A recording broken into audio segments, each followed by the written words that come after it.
Hi there. I want to talk today about finding patterns in the readings that you do with the cards. I think for me personally, that's just the most interesting and perhaps the most insightful part of reading the cards because, generally speaking, with some practice and experience, you can see some underlying patterns to every reading, and that's very cool stuff. So, I did this reading with a couple, and it was about a lot of issues in their life and so on and so forth. So what I did before the reading, I picked what I call a preview card. Preview cards are just to get some information about the reading, maybe about these people, not to psych anything out really, but just information, which is what cards are really about. And so I picked, for the man, I picked the card called Oppression there. You could see oppression. And for her, I picked the card called the Feeler, Child of Cups. Now, these are really remarkably different qualities. The oppression signifies a person who might be quite disciplined or really oppress, suppress, repress, and would like some freedom in his life, perhaps or may need some. You don't quite know, okay? So you just kind of store that in the back of your mind.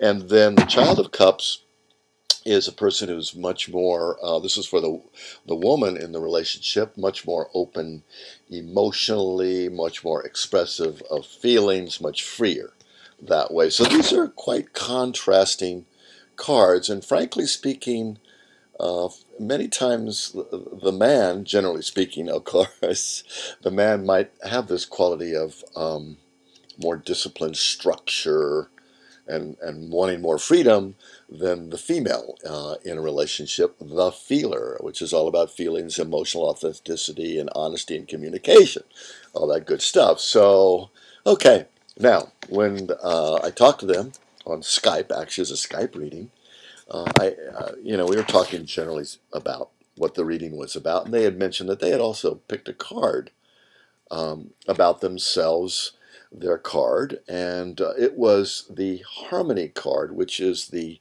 Eight of Wands in Voyager Tarot. This is all Voyager Tarot, of course, and this is a really great relationship quality here, the ability to really communicate, but communicate in a variety of different ways. You see, there's different kinds of musical instruments, from a drum and a trumpet to a violin and a harp. So it's got real diversity in their communication.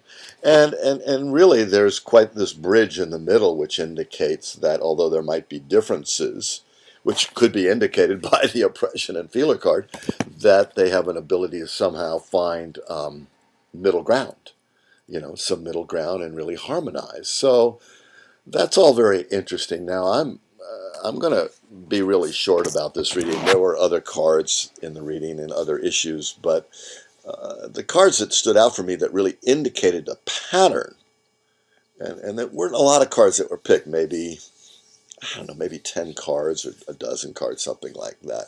But the following cards really stood out, and I saw this pattern, which I thought was very cool. And anyway, I asked the gentleman about him. I wanted him to pick his own card, and he picked the Four of Wands, which is called Aspiration in Voyager.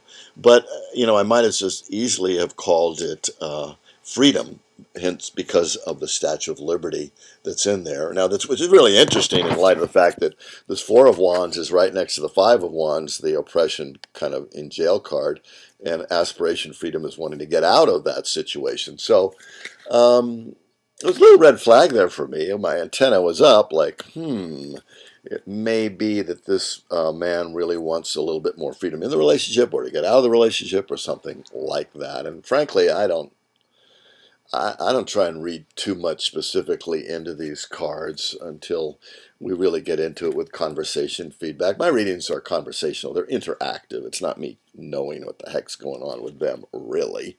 But the cards do give us these wonderful indications. So he picked that card, Freedom Aspiration. And then I had her pick her card, and it was the balance card in Voyager, which in classic tarot is justice, the sword of justice. It's a woman, perfect. It's a woman who's very, very emotionally balanced, mentally balanced, a great quality to have in any relationship, that's for sure. Uh, the downside of this card can be judgment. It's can be a great judgment card, but can also represent being very judgmental, which would be the red flag, the shadow side of this card. But generally speaking, it's a super great card in the reading here. So. That those two cards were kind of interesting. On the one hand, the balance card is a person who's pretty squared away and everything's kind of okay, whereas the other card, the man's card, aspiration, is he wants something more, something different that's not quite there. He's aspiring here, whereas the balance card is generally speaking a person who's pretty okay with the way things are. So again, kind of my antenna go up. I said, I wonder what that's all about. And, file all of this away, of course. So we go on with it, and there's other cards in the reading, of course. And then at some point, right, uh, as I'm talking here, I'm trying to find a certain card that I left out. Voyager, the backside of the card, by the way, is DNA. This is the genetic chromosome that makes us us. It's got 10 points, which I think is spectacular, indicating that we're born at 10. Top, 10. And then what happens through life is we get kind of reduced by life or dismissed by life or dissed by life. Maybe I didn't do so well in PE, so now I'm down to a 9. Maybe I talked back to authority figures, now I'm down to an 8, and, stuff like that. Okay, so the point is that through life a lot of times we get put down and we feel we're not as perfect as we were naturally born to be, really. And the whole idea of the DNA on the backside of Voyager is to, as I look for this card here that I'm looking for, is to remember, and what Einstein said, not Einstein, excuse me, I found the card, now I'm okay. What Aristotle, no, it was Plato. There you go, God, finally. I just got out of the swimming pool. My eyes, I'm looking at my eyes in the screen, and they're like chlorinated somehow, but that's okay. Anyway, got a little bit soggy brain. But it was Plato. Plato said the path of enlightenment is not so much new stuff. It's about anamnesia. Anamnesia. Anamnesia, like, how do you spell that even? Anyway, it's the opposite of forgetting. It's remembering. And it's remembering that we are born, in this case, tens. We are born perfect. And the reminder is to help us remember this 10 on the back of the card. Remember, come on. We're okay, and probably even better than okay. And of course, the tarot is mythic. It's not that, for example, you're just intuitive. You are the priestess intuitive. It's not that you're just an emperor, and or excuse me, you're not just successful in business, you're the emperor in business. It's not like you just like to stay home alone, for example. You're the hermit. It's not like you just like to go places and travel. You're the charioteer. In other words, the tarot gives us this mythic kind of identity. And for those of us who need a little bit more self-esteem, a little more self-empowerment, the tarot is a great, great tool for that. Okay, so anyway, what we're seeing with these cards was a certain kind of symmetry or asymmetry in a way. I mean, we're seeing a kind of a classic male-female polarity in the cards. Particularly one of the cards is the Four of Wands aspiration is a number 4, which in the tarot is associated with the archetype of the Emperor, number 4. And in Voyager Tarot, all minor cards through their numbers are related to the major archetypes by the same number. Makes Voyager very unique, holistic psychology, if you will. In any event, the balance card was, again, a woman. So we have this male-female deal going on here. So then, okay, then at some other point I asked another question, and I just do Q&A readings. I don't do layouts. I think they're a little bit stilted, stultified, dull, boring, and fixed and deadening for me. They're okay, but okay. Anyway, let's not get into that. All right. So I've asked the man his next card. I can't remember what the question was exactly, but he picked another 4 card. The 4 of Worlds, which would be Pentacles in Classic Tarot. Another 4 Emperor card, really masculine card. I mean, if you look at the kind of the male genital symbols here. I mean, here's, well, you can see it for yourself anyway. So this is a very active, masculine, it's a testosterone card, frankly, okay? Very, very male, very emperor. So we got these 2 male cards for him. Ooh, wow. Pretty interesting. Okay. And then, so, you know, I asked the woman her card in contradistinction to that, and the card she picked was the Star. Now, the Star is a Kuan Yin type of moon goddess, star goddess figure in Voyager, an Asian symbol, Asian goddess, and a woman. She's a woman, once again, but a very lofty woman, a way shower, a woman who's of service in the world with love and compassion and wisdom, is sharing her radiance with the world. So it's a very beautiful, Zoftic, spiritually inclined female, which would certainly go along with the balance quality, which in classic Greece, actually, the justice woman or symbol, Themis, was actually a woman. The judge in Greece was not a guy. It was females. Very interesting. Anyway, so here's 2 incredible female archetypes, whereas he has 2 really strong Emperor number 4 cards. And I go like, wow. What I loved about this relationship part of the reading was that they do represent a classic lovers archetype. And in Voyager, this is the kiss, the embrace by Brancusi, masculine, feminine coming together, the whole chakra embracing of each other here. And it's, so and this is a perfect archetypal explanation of the relationship. The classic masculine archetype, the Emperor, the classic female, balanced, spiritual woman, Star, and embracing each other, coming together, all of that harmony card that they initially started out with. And I just thought this is a most, and I spent a lot of time talking to them about the archetypalness of their relationship. And so when they get into arguments and conflicts, and by the way, he can be a pretty wild guy, I found out, in the reading this commencement card. And she's more of a stay-at-home woman, not quite as adventurous as he is, but anyway. But they do get into it occasionally, shouting matches, screaming, hey, come on. It happens. And I said, the important thing to remember is that you guys are playing out an old mythic archetypal role of man vis-a-vis woman. And this is an ancient story. And this is nothing really new here. And to remember when they were going at it with each other, to remember the archetypalness of their relationship and of the story that they're living. And what's so interesting, which I really loved about this reading, not only seeing this pattern so clear, you can't make this stuff up, that's the beauty of the cards. You just can't make it up, and cards don't lie, apparently. After 30 years, I can attest to that.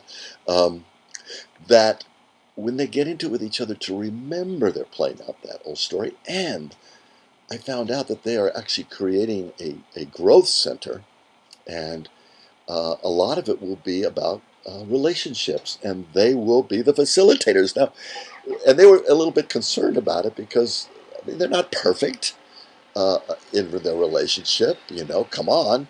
But the beauty of their relationship is their authenticity.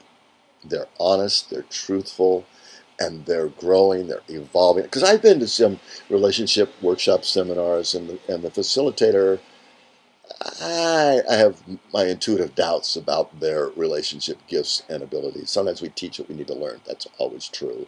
But I just found that this was an incredible couple for showing firsthand through their own authenticity of the archetypal male-female coming together.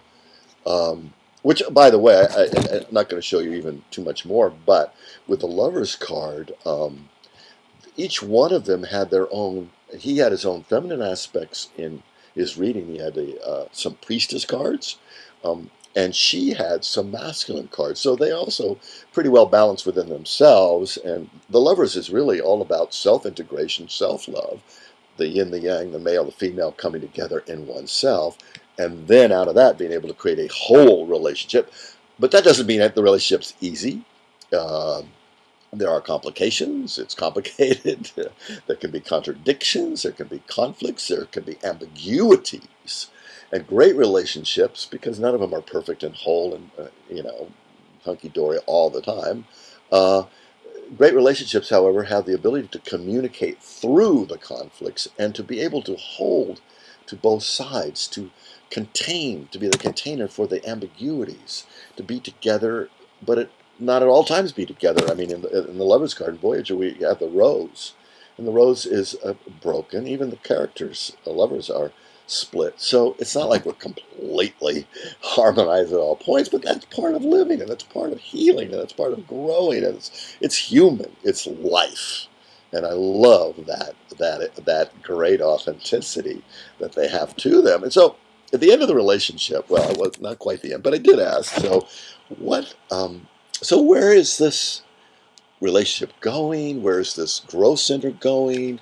And I had them each pick an outcome card. Now, I love to do this. I just like, after we've been through the whole discussion about that, like, so where is this going? And the card that he picked was love. How will you believe that? The Three of Cups, the giving of love, the receiving of love, fabulous, fabulous. Hey, you can't do better than love, right? And I also love the fact that it's a male giving of love and the female receiving of love symbolically. And the Siamese fighting fish. Like, oh my God. It's again showing that loving relationships can have their stuff and get into it and fight with each other on occasion. That's part of living. It's part of loving. That was so perfect. And then she picked a card, and the card that she got was trust. The Six of Wands, six candles here. Everybody embracing, hands to hands, heart to heart, the whole bit. And it's a six, which goes back to the tarot, the number six lovers archetype. So, I mean, talk about it, a magnificent relationship card and quality. Like, wow. So put those two together, and I said, come on, do not worry about your fights, etc., etc. You're good to go. There will still continue to be your stuff. It'll come up. But I love these relationship cards. Now, but this wasn't the reading wasn't just all about that.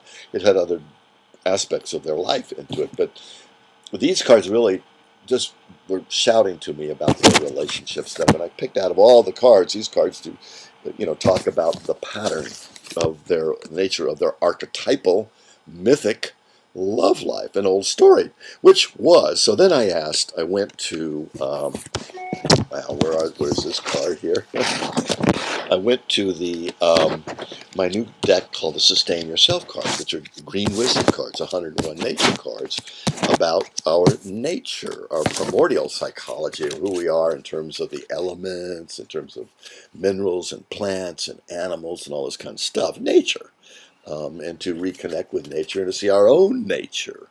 And using nature as a model for our own sustainable life.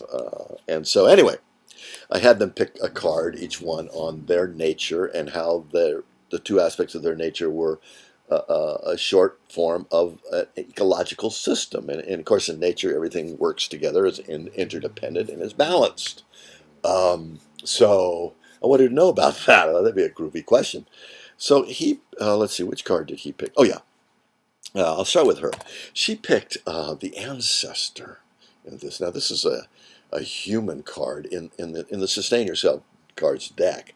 there are the human element, which is kind of the wild humans, the ancestor. And to me, this immediately spoke to the old story of male-female lovers that they were playing out throughout the ages and even throughout all of life. I mean, you go to the sun and the moon, or to fire and water, or to yin yang, or to night and day, or breath in, breath out. I mean, it's all yin yang. It's all polarity. I mean, the North Pole, the South Pole. I mean, it's classic. So this represents how they're playing out this ancient story of masculine feminine coming through.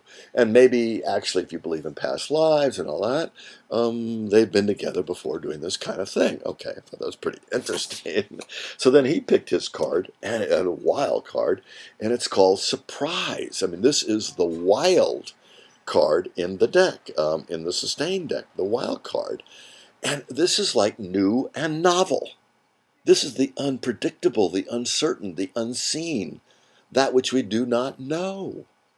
And it's so different from the ancestor. The ancestor is like, oh, we've been through this story before. But this is the new story. And it's like what's so cool about this is that on the one hand, they're living the old story, but on the other hand, they're evolving. They're creating a new story, a 21st century story of love and lovers. And for me, for them to be teachers of relationships, I just think that is spectacular.